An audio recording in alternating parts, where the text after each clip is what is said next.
Good morning, Year 1. Now, I was out for my morning walk this morning and I found some clues about what we're going to be learning about next. I'm going to show you the clues.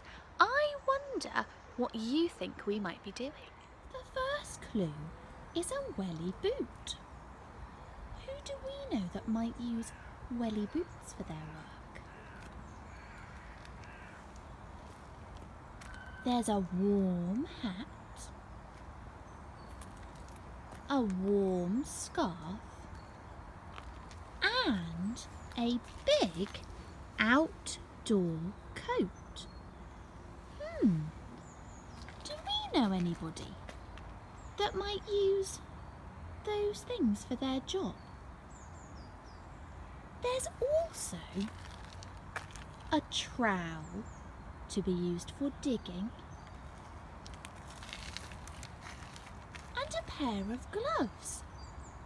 They don't look like the woolly gloves I wear when it's cold outside. They look like gardening gloves. Can you think of someone who might use these things for their job? I'm still not sure. Can you see any other clues in our outdoor area that might help us? What's that?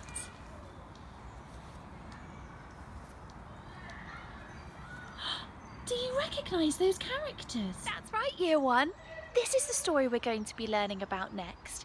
Can you see the characters you recognise? I can see Percy the park keeper. Let's go back inside where it's warm and have a read of the story. I'm sat on my comfy chair in a nice warm room and I've got a mug of hot chocolate. Are you sat somewhere comfy too? Let's have a look at the story that Percy the park keeper has left for us. It's called One Snowy Night. I wonder if you'll be able to spot some of the characters from After the Storm that we looked at before. Let's read. It's cold in the park in winter, but Percy the park keeper doesn't mind.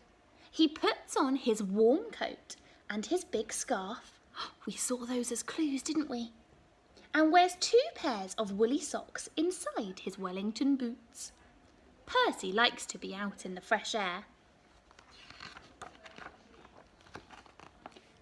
In the middle of the park, there is a little hut. This is where Percy lives. When it gets too cold to be outside, Percy goes into his hut where it's cosy and warm. The animals who live in the park all know Percy's hut. Every day he shares his lunch with them. Super Ruby power. One night it was so cold it began to snow. Great big snowflakes fell past the window of Percy's hut. "Brrr," said Percy. "I think I'll need an extra blanket tonight." He made himself some hot cocoa and got ready for bed. Suddenly, Percy heard a tapping sound. There was somebody at the door. Now, who can that be at this time of night? Thought Percy. He went to the door and looked out. There on the step was a squirrel. It looked very cold and miserable.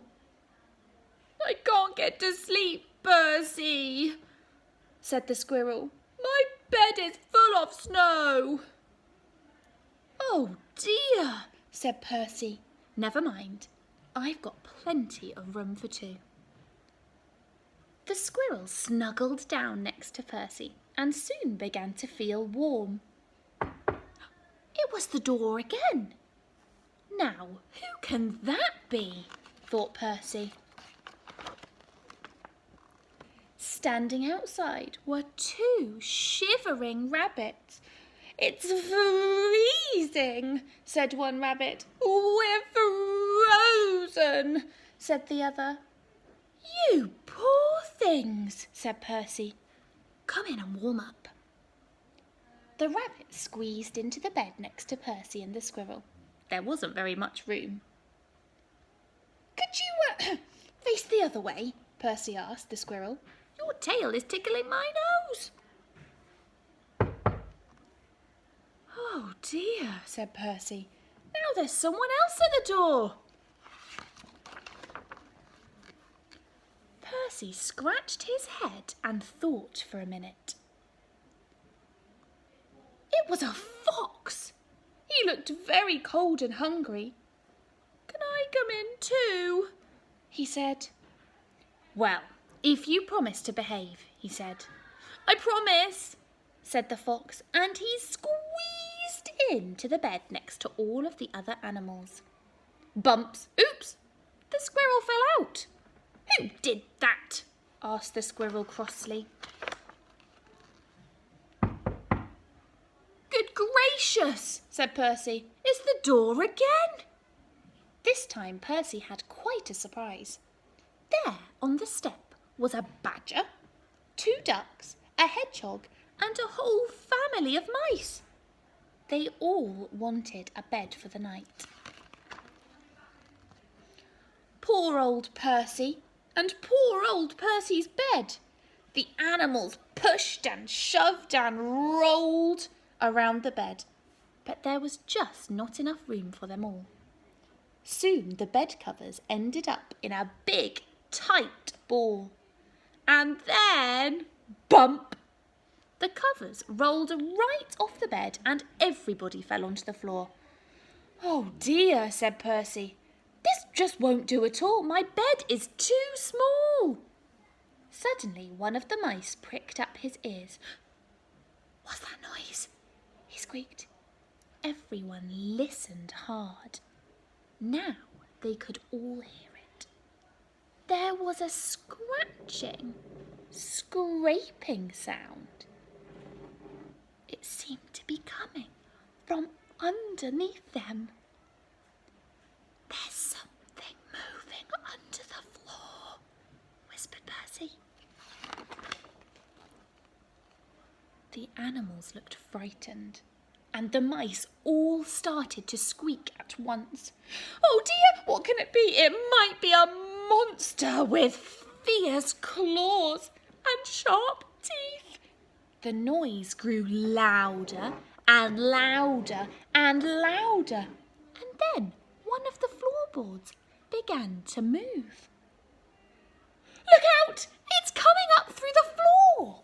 Suddenly there was a loud creak. Help! Cried the animals, and they all ran to hide. But Percy wasn't frightened. He started to chuckle. Then he laughed out loud. A small, dark head was sticking up through the floorboards. Can you see? This isn't a monster, said Percy. It's a mole. I'm sorry to burst in like this, said the mole. I knocked on the door, but nobody heard me. Percy helped the mole up through the hole in the floor, sat him on his hot water bottle to get warm, and put the floorboards back. It's all right, everyone. You can come out now. But nobody moved. Nobody stirred.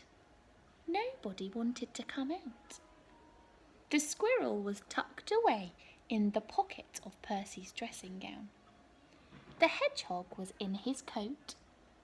The fox, the rabbits, the badger, and the ducks were all safely hidden away. The mice had even squeezed themselves into Percy's slippers. Everyone had found a cosy bed. Well, I never, said Percy. You see, have a closer look. Can you spot the animals? Where are they sleeping?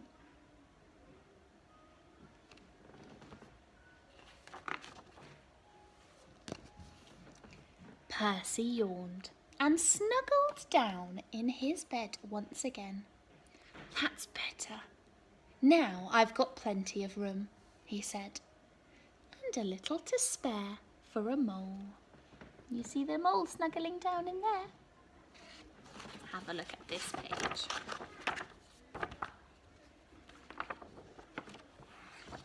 Oh.